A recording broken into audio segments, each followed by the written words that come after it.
sommes avec Manus Cordia, dessinateur de BD et plein d'autres choses. Bonjour à toutes et bonjour à tous, bienvenue sur la chaîne Dialcom dans l'émission Parlons-en. Aujourd'hui nous sommes avec Manus Cordia, dessinateur de BD et militant, qui va nous parler de la BD Ali Arras et de quoi il s'agit précisément. Parlons-en est une émission de débat dans laquelle nous recevons des invités divers et variés qui font l'actualité ou qui ont quelque chose à dire et à nous apporter sur le monde et sur la vie ici en Belgique. Bonjour Manu, merci d'avoir accepté notre invitation sur le plateau de Parlons-en. Avec plaisir. Donc, comme on le disait, on va parler de l'affaire Ali Arras et de votre BD. D'accord. Mais la première chose qu'on voudrait vous demander, c'est peut-être de vous présenter. Qui êtes-vous, Manus Cordia? D'accord. Alors, moi, je suis, comme vous l'avez dit, surtout dessinateur, auteur de bande dessinée. Je fais aussi du dessin de presse, des affiches, diverses illustrations. Généralement sur des thèmes politiques. J'ai toujours à cœur à travers mon travail de dessinateur, d'utiliser le dessin, la pratique du dessin comme un outil politique, comme un outil de sensibilisation, etc. On va peut-être en parler plus longuement après à travers la BD sur Ali Arras. Et sinon, à côté de ça, je suis aussi animateur dans une association qui est située près de Mons, à Couëme, qui s'appelle le Village du Monde, où on travaille avec des enfants. Les enfants du quartier, on fait du soutien scolaire, des ateliers créatifs, etc. Est-ce que vous vous considérez plus comme un militant ou comme un dessinateur? Alors ça c'est une question qui revient souvent, mais à laquelle j'ai un peu du mal à poser, à laquelle j'ai un peu du mal à répondre parce que disons que les deux sont tellement imbriqués l'un dans l'autre que c'est un peu difficile. Enfin, c'est-à-dire que c'est un peu difficile de faire la part des choses parce que c'est-à-dire que étant donné que le dessin, j'utilise le dessin comme un moyen comme un outil militant, on va dire, quoi. Donc, pour moi, il n'y a pas vraiment d'un côté le militantisme et de l'autre le dessin, puisque ma pratique du dessin est utilisée comme un outil politique. Donc, j'ai pas vraiment une réponse à cette question. Il n'y a pas de frontière, en fait. Ouais, il y a pas de frontière entre les deux pour moi. Est-ce que ça fait longtemps que vous dessinez? Que je dessine, ouais, depuis que je suis en âge de tenir un crayon, ouais. Ah oui, c'est vraiment une passion. Ça a toujours été une passion, ouais. Et vous avez commencé le dessin avant même d'être militant? Oui, on va dire ça, ouais. Depuis que je suis petit, depuis que je suis en âge de dessiner, depuis que je suis en âge de tenir un crayon, j'aime dessiner, je dessine, voilà. Vous avez une formation de dessinateur? J'ai fait la bande dessinée à Saint-Luc, ouais. À Saint-Luc à Bruxelles? À Saint-Luc, ouais, à Saint-Gilles, ouais. Et quel est l'événement qui vous a donné envie de militer dans la société en général? Il n'y a pas un événement en particulier. Maintenant, pour expliquer un peu comment j'en suis venu à l'engagement politique, en fait, il faut dire que moi, j'ai baigné dans le militantisme en fait depuis que je suis petit. J'ai des parents qui sont tous les deux très engagés politiquement. Ma mère travaillait à la Poste où elle était déléguée syndicale. Mon père aussi a toujours été engagé dans différentes causes, notamment pour les sans-papiers, etc. Et donc disons que je baigne un peu dans un univers militant depuis tout petit. Et par ailleurs, j'ai grandi donc à Couëme, comme je vous disais, donc dans le Borinage, dans un quartier populaire. Donc disons que à la fois j'ai toujours été en contact avec le militantisme et à la fois avec une certaine réalité sociale, on va dire, quoi. Et donc c'est assez naturellement que c'est venu. Maintenant, si je dois dire des événements marquants qui m'ont peut-être donné qui m'ont peut-être donné envie moi aussi d'être engagé, ou en tout cas de faire des choses. Par exemple quand j'étais petit, on avait hébergé chez nous un Congolais et son fils qui avait plus ou moins le même âge que moi, qui était sans papier. Et je m'étais lié d'amitié avec l'enfant puisqu'on avait le même âge. Et puis du jour au lendemain, ils ont été expulsés. Et voilà que du jour au lendemain, voilà, cet enfant avec qui je m'étais lié d'amitié, bah, tout d'un coup, il était plus là, et c'est quelque chose qui m'avait profondément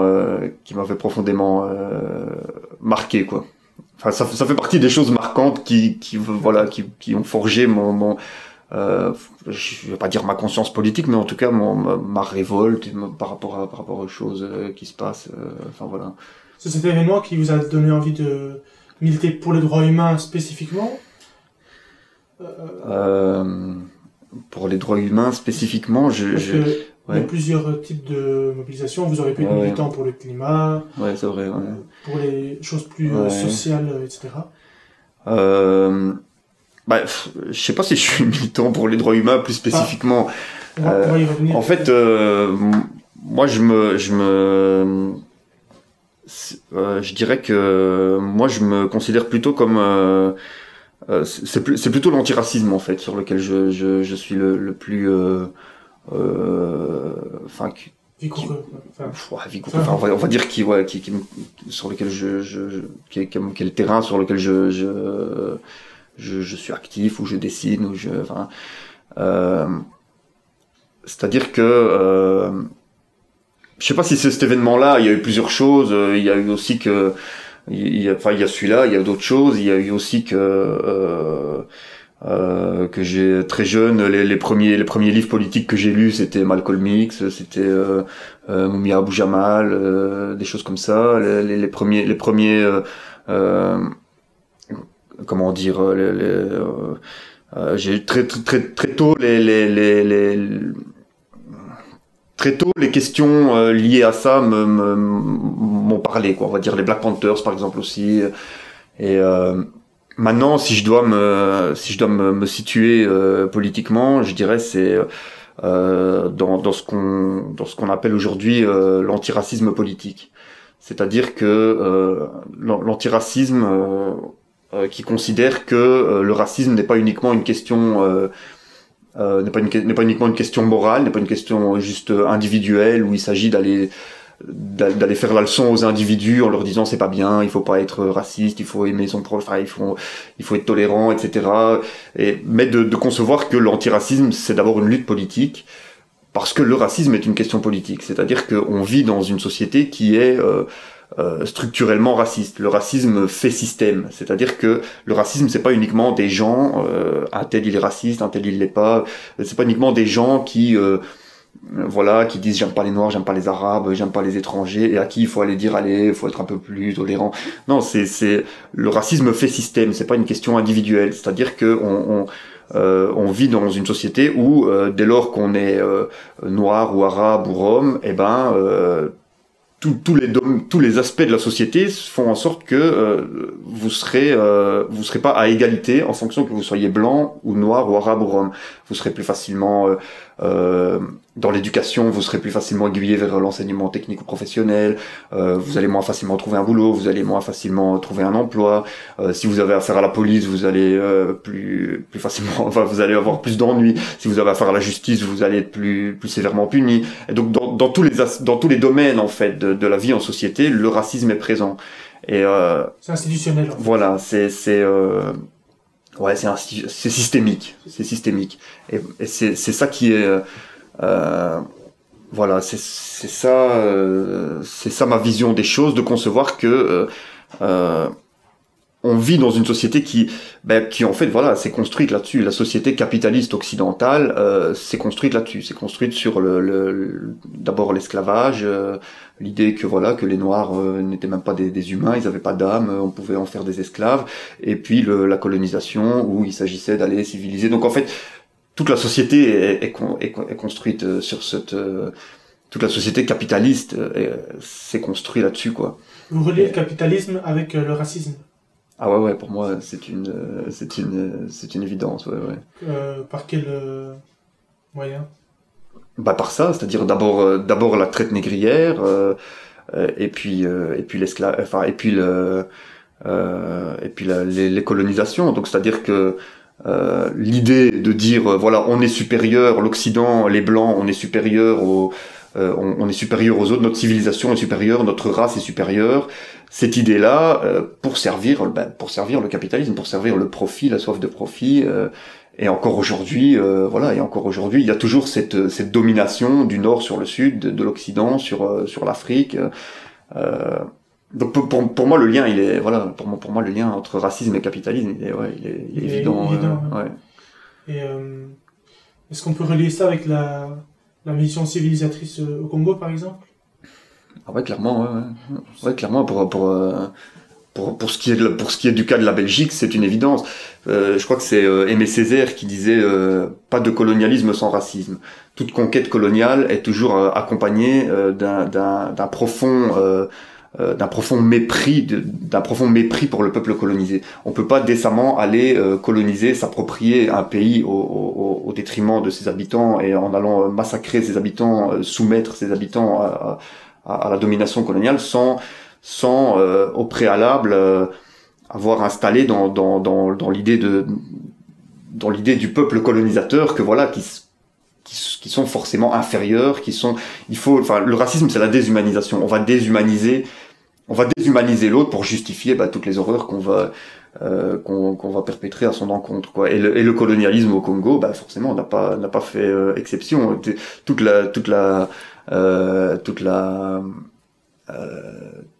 la conquête coloniale du Congo depuis l'époque de Léopold II et puis même après a été accompagnée d'une propagande coloniale très importante ici en Belgique où il s'agissait de montrer que les Noirs étaient des sauvages, etc. Il y avait les os humains où on les montrait comme des animaux. Il y a eu la pratique du blackface. D'ailleurs, vous avez interviewé récemment Mouad Reguif là-dessus. Ça en fait partie. Par exemple. Ah justement, c'est tout à fait... pour moi c'est la pratique du blackface, c'est la continuité de cette histoire-là, quoi, de la propagande coloniale de l'époque où il s'agissait de montrer les Noirs comme des sauvages, il s'agissait de se moquer d'eux, de les humilier, de leur enlever leur humanité, quoi, de montrer qu'on avait affaire à un peuple pas civilisé, des sauvages, des animaux à qui il fallait apporter la civilisation. Et puisque je fais une bande dessinée,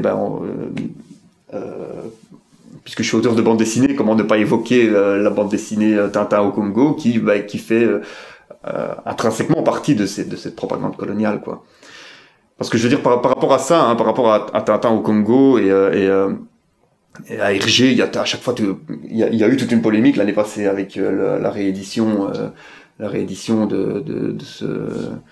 de cet album-là, Tintin au Congo, où on va nous dire oui, mais voilà, il faut remettre ça dans le contexte de l'époque. Hergé n'est qu'un, Hergé est le produit de son époque, etc. Mais en fait, voilà, ces idées-là, on va les minimiser ou on va les relativiser en disant voilà, il faut contextualiser. À l'époque, c'était comme ça, on pensait comme ça, mais vous n'êtes pas d'accord avec je suis pas d'accord avec ça parce que pour moi, cette idée de dire il faut remettre dans le contexte de l'époque,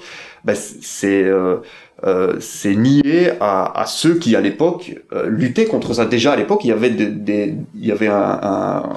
des gens qui dénonçaient le colonialisme, qui dénonçaient les horreurs du colonialisme, qui dénonçaient le racisme. Hergé est un produit de son époque, mais un produit bien particulier. Hergé, à toutes les époques, je veux dire, il y a des horreurs qui ont été commises, et puis il y a ceux qui ont été dans le sens de ces horreurs, qui les ont cautionnées, et puis il y en a d'autres qui ont dénoncé ça. Déjà à l'époque d'Hergé, il y avait des gens qui n'étaient pas du tout d'accord avec ça, qui dénonçaient ça. Je veux dire, pour faire un parallèle avec cette question de dire il faut remettre ça dans le contexte de l'époque, pour faire un parallèle avec aujourd'hui. Par exemple, aujourd'hui, on laisse des milliers, des dizaines de milliers de migrants se noyer dans la Méditerranée. Qui sait, peut-être que dans 100 ans, des gens parleront d'aujourd'hui en disant oui, mais bon, à l'époque c'était normal pour l'époque de laisser les migrants se noyer. Tu vois ce que je veux dire? Oui. Non, c'est pas normal. Il y a des gens aujourd'hui qui dénoncent ça. Malheureusement, il y a une majorité de gens qui laissent faire, mais il y a des gens qui dénoncent ça. C'est pas normal. Pas plus qu'à l'époque du colonialisme, ce n'était normal de laisser ces horreurs se passer, quoi. Et il y avait déjà à l'époque des voix qui s'élevaient contre ça. Elles étaient minoritaires, mais tout comme aujourd'hui, on est minoritaire à dénoncer ce qui se passe, quoi. Hergé, c'est en fait c'est l'esprit dominant, on pourrait dire, de l'époque là, de cette époque dans les années. Ouais, c'est ça, c'est l'idéologie dominante, quoi. Hergé, il n'y a pas que lui, Hergé ou d'autres ont contribué, à diffuser l'idéologie dominante qui à l'époque était l'idéologie coloniale. Pour ce qui est d'Hergé, il y aurait encore beaucoup d'autres choses à dire, mais bon. Quoi par exemple? je sais pas, sur l'antisémitisme, enfin, je sais pas, en fait, Hergé, c'est que, ouais, c'est quand même, écoute, il a été proche de Léon de Grelle, qui était un rexiste, enfin, Hergé, c'était un gars d'extrême droite, enfin, voilà, c'est pas un secret, quoi. On revient peut-être sur le jeune sans-papier qui était hébergé chez vous. Qu'est-ce Ouais. qu'il est devenu? J'en sais rien. Vous n'avez plus de nouvelles? Non, j'ai plus jamais eu de, on n'a plus jamais eu de nouvelles, non. On va peut-être maintenant venir au cas de Ali Arras. Ouais. Comment est-ce que vous l'avez connu, ce cas, précisément, parmi tous les autres? Ben, moi, au départ, je connaissais pas très bien.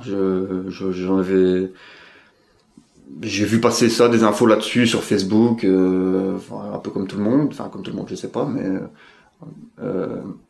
mais je n'en savais pas grand-chose.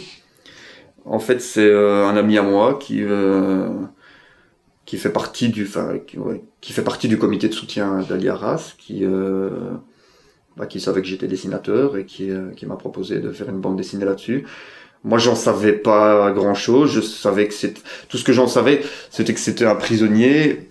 Dans ma tête, c'était un prisonnier politique au sens classique du terme, c'est-à-dire quelqu'un enfermé pour ses idées, voilà. Mais un opposant au régime marocain, ce qui n'était même pas le cas au départ. Je veux dire, c'est même pas quelqu'un qui a été enfermé pour ses idées à la base. C'est un monsieur tout le monde en fait qui n'était même pas engagé politiquement au départ. Et qui s'est retrouvé là complètement. Justement, est-ce que vous pouvez revenir un peu sur l'affaire, le cas Ali Arras, depuis le début? Qu'est-ce qui s'est passé avec lui? Donc, pour résumer le cas d'Ali Arras. Donc, Ali Arras, c'est donc c'est un belgo-marocain qui est aujourd'hui incarcéré au Maroc parce qu'il a été accusé d'appartenir à un réseau terroriste. Ces accusations n'ont aucun fondement. Il n'y a jamais absolument rien qui a apporté le moindre élément. Je veux dire, la justice marocaine, ni personne en fait, n'a jamais apporté le moindre élément de preuve, ni quoi que ce soit qui permette d'étayer. Le dossier est complètement vide en fait. Mais Ali Arras a été torturé 12 jours et 12 nuits, au terme desquels ils lui ont fait signer des aveux. Voilà, je fais partie d'un réseau terroriste, etc. Enfin, ce sont des aveux obtenus sur la torture qui n'ont évidemment strictement aucune valeur aux yeux du droit. Donc voilà, Ali Arras, il est toujours là, incarcéré au Maroc depuis 2000. Enfin, il a été arrêté en 2008, transféré au Maroc en 2010. Et il est toujours là, incarcéré. Et alors, ce qu'il faut dire, c'est que il a la double nationalité belgo-marocaine. Et la Belgique est censée intervenir, quoi, est censée aider son ressortissant. Elle ne le fait pas depuis qu'il est là. La Belgique n'a jamais rien fait pour lui venir en aide. Pourquoi? Donc, pourquoi justement? Ça pose la question du statut des binationaux en fait, parce que dès lors que vous avez une double nationalité, eh bien, en tout cas pour ce qui est d'Ali Arras, la réponse qui a été faite à Farida qui est la sœur d'Ali Arras, ça a été de dire, non, il est dans le pays de son autre nationalité, donc ça ne nous concerne pas. C'est le Maroc qui est voilà, ça concerne le Maroc et nous ça ne nous concerne pas. Mais donc ça pose la question du statut des gens qui ont une double nationalité. Est-ce que finalement c'est une demi-nationalité ou une nationalité à part entière? Parce que ça signifie que dès lors que vous êtes belgo-marocain ou belgo-turc ou belgo autre chose, eh bien, vous ne jouissez pas des droits d'un Belge à part entière, quoi, d'un Belge à part entière, parce que normalement, quand vous êtes belge, si vous avez un problème à l'étranger, la Belgique normalement est censée vous venir en aide.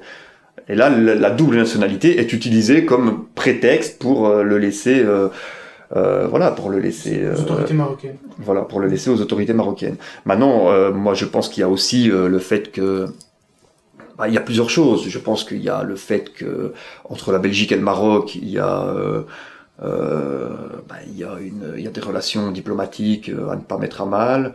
Le Maroc est un État ami, on va dire. Hein. Récemment, la Belgique s'est félicitée.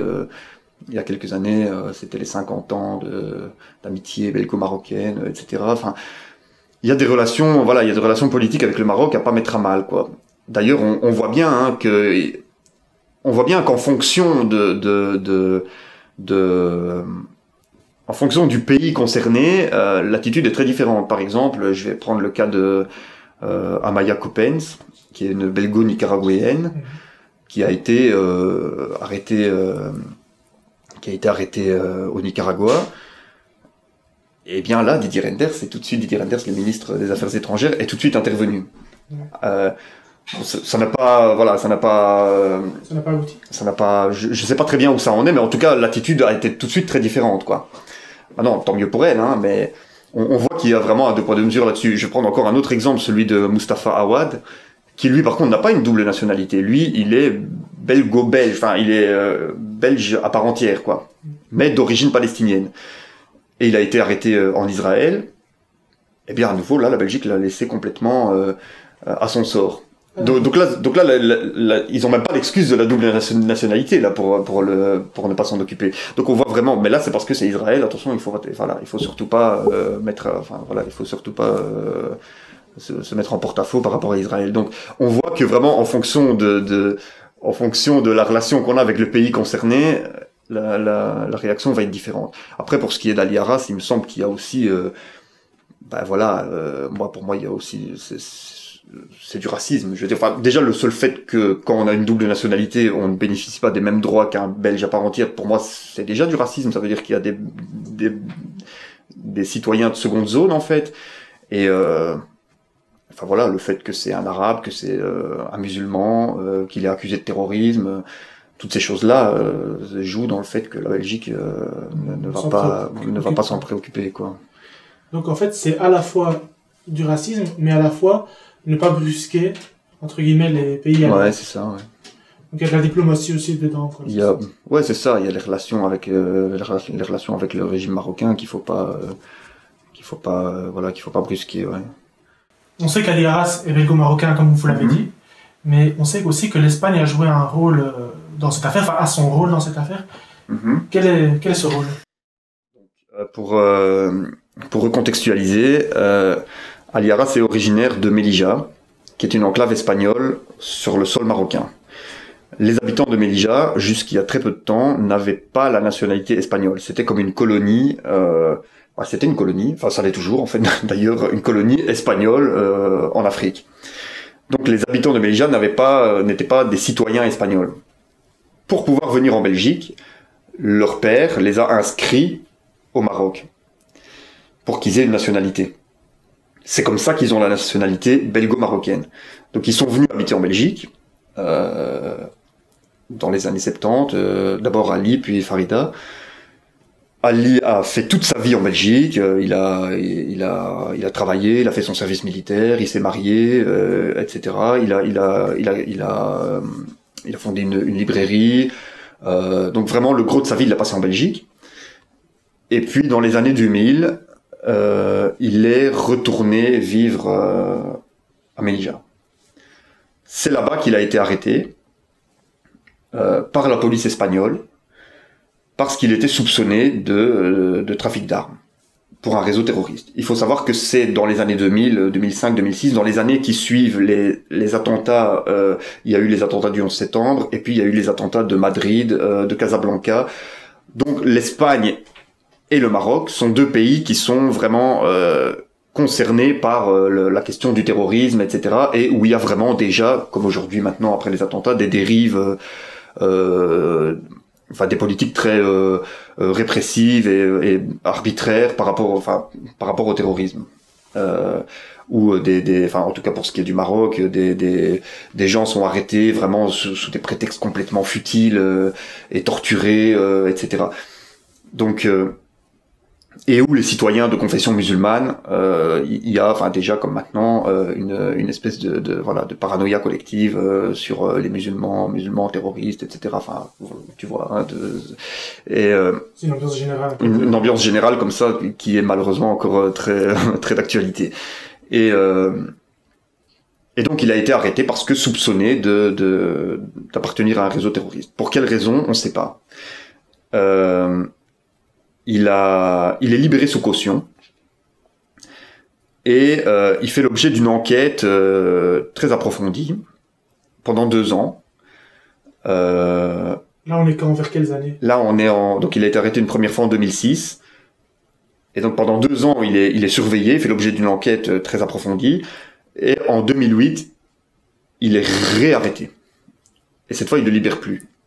Parce que cette fois, c'est sur base d'une demande de la justice marocaine. La justice marocaine, elle aussi, pense qu'il est impliqué dans des réseaux terroristes. Pour quelle raison, on ne sait pas.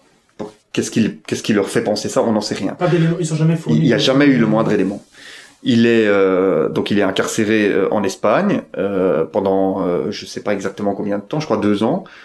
Et là déjà en Espagne, hein, quand même dans des conditions très parce qu'on parle beaucoup des conditions d'incarcération au Maroc, etc. Mais en Espagne, c'était quand t'es accusé de terroriste, c'est déjà pas mal, quoi. Isolement, etc. Et aussi des mauvais traitements et des choses vraiment dégueulasses. De la torture de ce qu'on peut appeler de la torture blanche. Privation de sommeil, des choses comme ça. Il est jugé par le juge Balthazar Garzón, qui est le juge, pour l'histoire, qui est le juge qui a jugé Pinochet. Donc c'est vraiment quand même une pointure. Et lui, sur base de toute l'enquête qui dure depuis quand même 2 ans, il dit non, il y a rien contre ce gars, on n'a rien. Et le juge Garzón dira on me fait perdre mon temps, ce dossier est vide, je comprends pas pourquoi il faut juger ce gars, il y a rien contre ce gars. Et donc il prononce un non-lieu. Donc normalement un non-lieu, on est censé être libéré tout de suite. Il l'est pas. Pourquoi? Toujours parce que le Maroc réclame son extradition. Donc il n'est pas libéré et l'Espagne va accepter de le transférer au Maroc, de l'extrader au Maroc. Contre l'avis de l'ONU, parce que le Haut Commissariat des droits de l'homme de l'ONU, à ce moment-là, dit non, vous ne pouvez pas l'extrader au Maroc. Le Maroc est un pays qui ne respecte pas les droits de l'homme, où la torture est pratiquée, donc non, ne l'extradez pas. Donc contre l'avis de l'ONU, l'Espagne l'extrade quand même. Donc pour répondre à ta question, le rôle de l'Espagne là-dedans, il est crucial. L'Espagne aurait très bien pu ne refuser de l'extrader. Si même l'ONU dit vous devez pas l'extrader, voilà. Pourtant l'Espagne a quand même accepté, et c'est à ce moment-là qu'il a été torturé et ils lui ont fait signer des aveux. Et donc pour là aussi pourquoi l'Espagne a accepté? Même chose, c'est aussi des histoires de relations diplomatiques à ne pas mettre à mal. Ces deux pays qui sont tous les deux concernés par la lutte antiterroriste, ces deux pays qui ont des il y a déjà des tensions en fait entre les deux, justement sur cette question d'antiterrorisme. Il voulait pas empirer les choses, l'Espagne il voulait pas empirer les relations entre les deux pays, quoi. Et donc ils se sont dit on va pas on va calmer nos relations diplomatiques et on va leur sacrifier ce mec dont on n'a rien à foutre. Voilà, ils veulent ce mec, envoyons-leur ce mec. Et c'est comme ça que donc peu importe l'ONU, en fait le Maroc a demandé et ils l'ont donné, quoi. Voilà, c'est ça. Et comment est-ce que vous êtes arrivé, parce qu'on connaît maintenant le cas d'Al-Miras généralement, comment est-ce que vous êtes arrivé à prendre part à ce combat? Vous avez déjà expliqué, mais voilà, c'était par rapport au racisme ou pourquoi ce cas? Oui, il y a le fait que moi j'ai toujours, en tout cas depuis un petit bout de temps, les questions liées au racisme, etc. Mais voilà, comme je te dis là, pour la BD en elle-même, comme je te dis, c'est un ami qui faisait partie du comité qui m'a proposé de faire ça. Je connaissais pas très bien l'histoire. On m'a mis en contact avec sa sœur Farida, la sœur d'Al-Miras. Et en fait, c'est surtout elle qui m'a vraiment, parce qu'au départ, on m'avait proposé de faire une petite BD, genre de raconter cette histoire en une petite BD. Au départ, j'imaginais pas du tout faire un projet comme ça, de si long, un si gros projet, quoi. Et c'est vraiment en rencontrant Farida, et là, elle m'a vraiment tout raconté, elle m'a vraiment, elle s'est vraiment livrée sur toute leur histoire, tout leur vécu, etc. Et c'est ça qui m'a vraiment donné envie d'en faire ce projet. Justement, ouais. Farida, est-ce que vous avez un mot à dire? Parce qu'on sait qu'elle est très active sur la cause de son frère, et pas seulement d'ailleurs. Et pas seulement, non.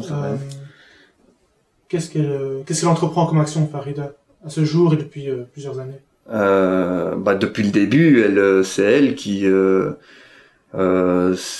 remue ciel et terre pour que le cas de son frère soit connu, et pour essayer voilà, que ça marche. Et ça marche.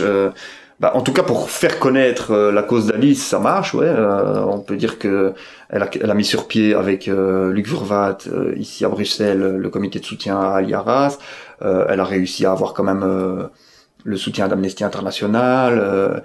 Elle a réussi. Elle a réussi au fil des années à faire en sorte que la cause d'Ali Arras soit une cause qui est quand même, voilà, que Ali Arras, c'est un nom qu'on connaît, ouais.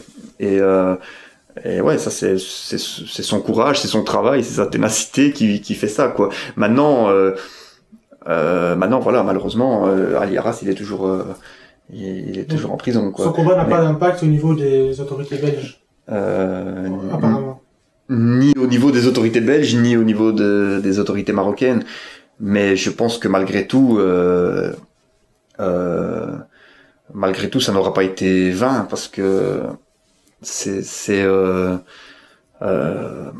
une question qu'on lui a posée. D'ailleurs, elle a été interviewée, je sais plus quand, mais c'est une question qui lui a été posée. Voilà, est-ce que finalement tout ça n'aura pas été vain? Vous êtes battu pendant toutes ces années pour votre frère, et puis finalement il en est toujours là. Et dans un an, il aura fait sa peine. Et alors, ce qu'elle a répondu, et je la rejoins totalement, c'est que, en fait, non, ça n'aura pas été vain, parce que, certes, il n'aura pas été libéré, mais tout ce combat aura permis de rendre sa dignité à un homme innocent, à empêcher que cet homme innocent soit isolé, coupé du monde, aux oubliettes, parce que c'est ça qu'ils voulaient, c'est ça qu'ils ont toujours voulu, c'est l'isoler. D'ailleurs, c'est pour ça qu'il est en isolement. Ils ont toujours voulu l'isoler, le casser psychologiquement, moralement, et le fait qu'il y ait eu pendant toutes ces années tellement de gens qui l'ont soutenu, qui lui ont envoyé du courrier, qu'on en parle, qu'on parle de lui, c'est aussi ça qui lui a permis de tenir et de tenir bon, et c'est ça qui, voilà, disons que ce combat aura permis quand même de rendre sa dignité et son humanité à un homme innocent incarcéré pour rien, quoi. Donc non, pour moi, ce combat, même s'il aura pas permis de le libérer, ce combat n'aura pas été vain, quoi. Justement, Amnesty reconnaît qu'il y a eu de la torture sur son cas, mais qu'est-ce qu'il a eu à faire comme torture? On sait qu'il a subi des choses assez difficiles. La torture, c'est vraiment... je sais même pas, c'est des chocs électriques, je sais pas, des trucs des fausses noyades. Ouais, des brûlures, noyades, chocs électriques, injection de produits, même viol. Enfin non, vraiment les choses les plus atroces qu'on peut imaginer, quoi. Je sais même pas. Donc c'est inimaginable. Plus la torture blanche. Plus oui, c'est ça. Et alors ça a été vraiment la torture au moment où il fallait lui faire avouer n'importe quoi. Mais depuis, il a quand même toujours subi d'autres formes de mauvais traitements, de privation de sommeil, privation privation de son courrier, privation de la douche, enfin voilà, plein de choses comme ça. Enfin ouais. Et pour parler de la BD, quand est-ce que vous l'avez commencé, cette BD, ce projet de BD? Donc un ami vous avez parlé de faire une BD, donc ça c'était le premier jet, on va dire. Et entre-temps, maintenant vient de sortir une BD. Comment est-ce que c'est la même, hein, mais c'est la même. Donc, une suite. Alors c'est en 2013 que j'ai commencé à me lancer dans ce projet, donc ça fait quand même déjà 6 ans en fait.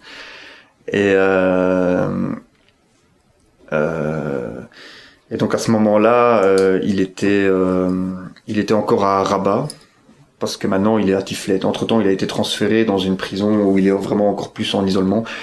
Mais donc voilà, j'ai commencé en 2013 et une première version de la BD est sortie en 2016. Et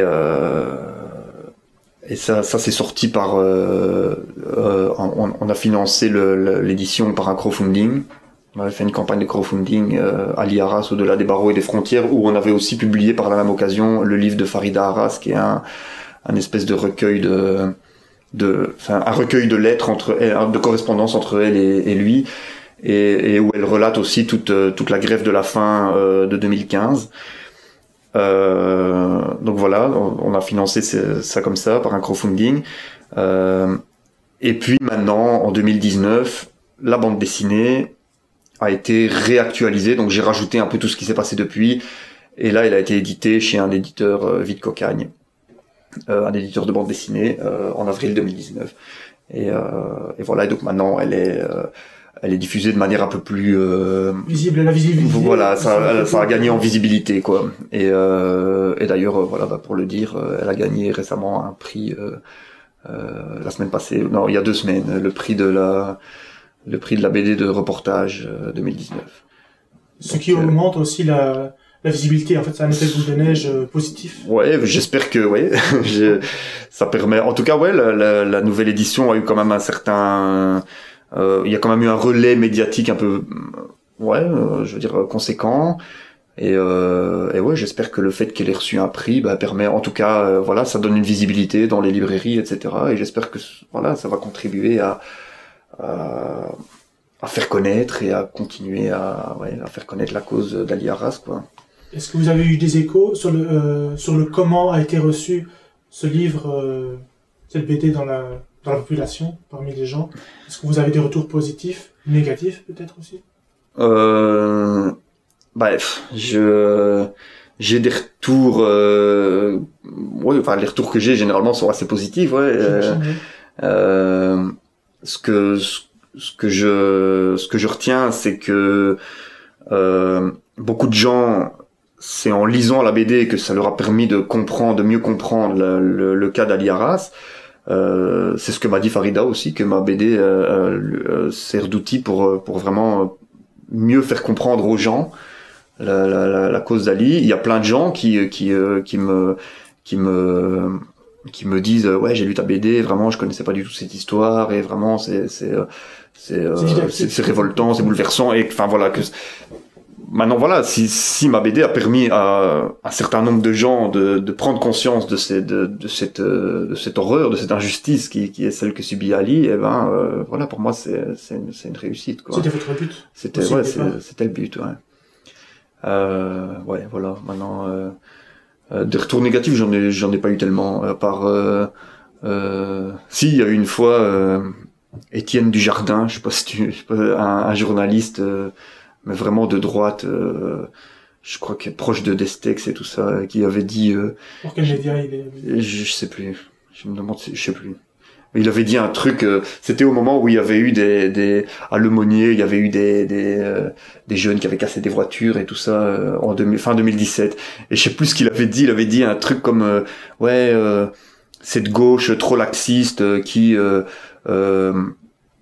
comment dire, qui soutient les jeunes casseurs, et puis qui diffuse une bande dessinée sur le terroriste Ali Arras. Enfin, je sais pas, il faisait un espèce d'amalgame entre ma BD sur Ali Arras et les jeunes qui cassaient à Lemonnier, enfin, un truc, ridicule, quoi. Vous l'avez répondu? Mais, non, je voyais pas trop d'intérêt à répondre à ça, quoi. Et j'ai parlé plus de l'aspect BD. Ouais. Là, on va vraiment parler de ça. Quelles sont vos inspirations en termes de BD? Est-ce qu'il y a des dessinateurs qui vous motivent dans leur façon de dessiner ou leur sujet qu'ils traitent, etc.? Pour ce qui est du dessin, il y en a plusieurs. Il y a Satrapi qui a fait Persepolis, Tardy.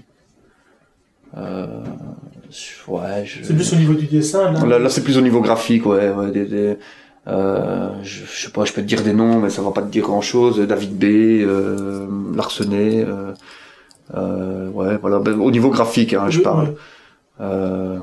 Et au niveau du fond? Au niveau du fond, dans la BD, il n'y a pas tellement...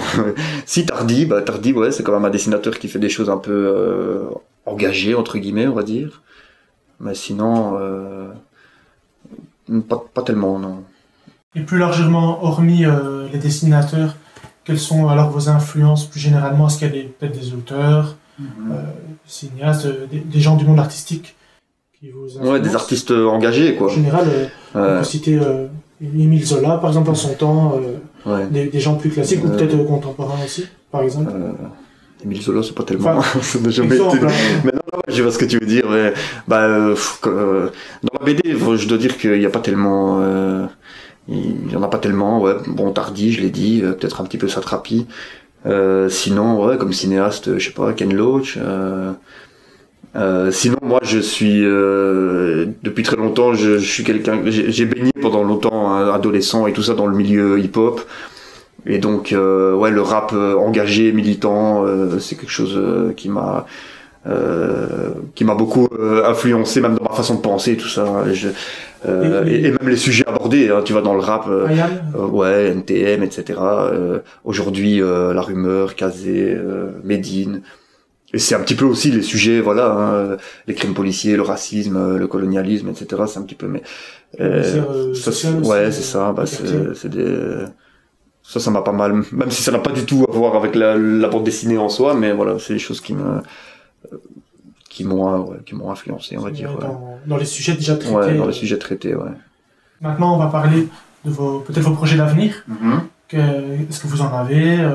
Si oui, lesquels? Alors oui, j'en ai, mais quoi qu'il en soit, ça va être de continuer à travers le dessin, pas forcément la bande dessinée, mais à travers le dessin, voilà, d'utiliser le dessin, ma pratique du dessin comme outil politique. Et généralement, ça va rester dans les mêmes thèmes. J'ai un projet de bande dessinée que je commence, on va dire, mais que ça fait plusieurs fois qu'on me le demande, mais je préfère pas encore dire de quoi il s'agit parce que je vais attendre que ce soit un peu plus concret. Je vais attendre que ce soit un peu plus concret, mais en tout cas, ouais, voilà. C'est sur un sujet politique. Politique, ouais. Ça reste dans la même veine, quoi. Ça reste dans la même veine.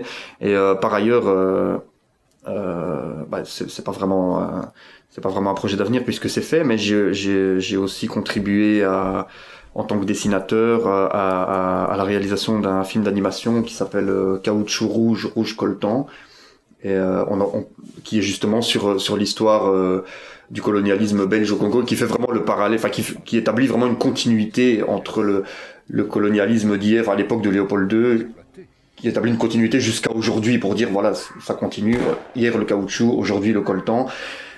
Voilà, c'est un film d'animation qui aujourd'hui est déjà sorti, qui est diffusé, il est en vente en DVD. Il y a une page Facebook Caoutchouc rouge, rouge coltan, sur laquelle on peut trouver les informations sur quand il y a des projections, etc. C'est pas moi le réalisateur, hein, mais j'ai contribué à faire des décors, etc.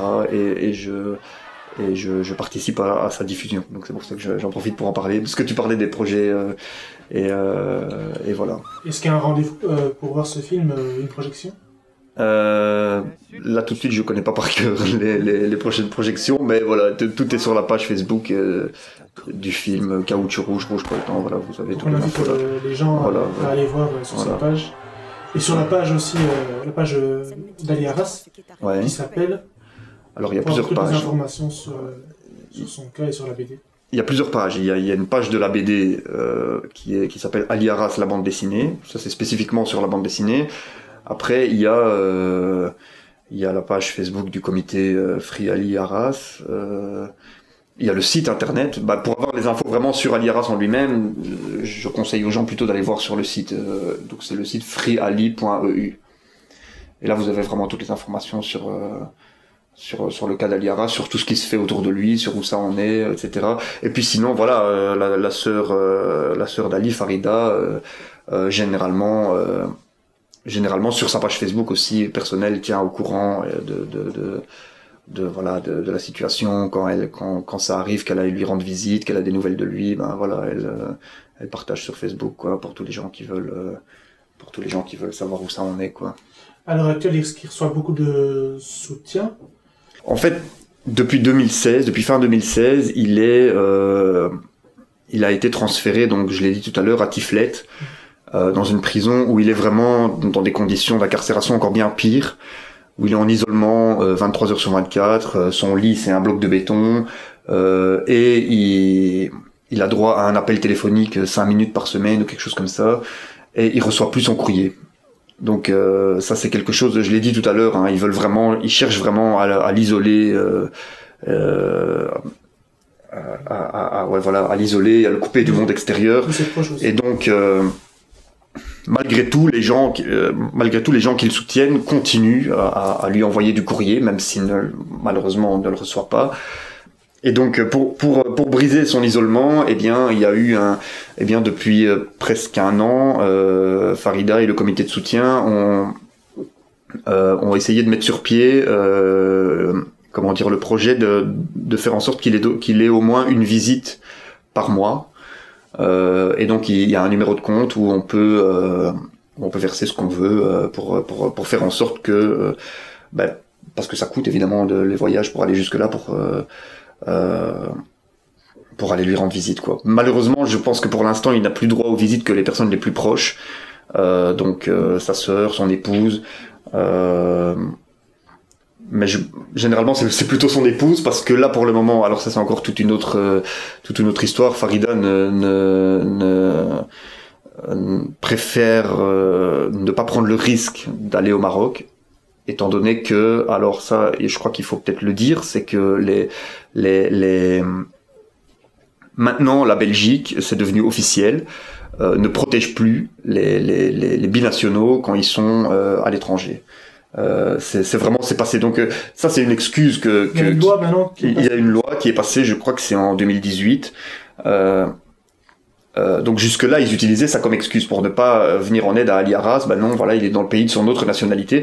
Et ben maintenant, ils ont passé une loi, c'est à l'initiative de Renders d'ailleurs, qui institutionnalise ça, quoi. Voilà, maintenant, pas seulement marocains, mais les binationaux n'ont plus droit à l'aide consulaire de la Belgique s'ils ont un problème dans le pays de leur autre nationalité. Donc ce qui signifie que il se peut très bien que si Farida décide d'aller au Maroc, et que le Maroc, pour une raison ou une autre,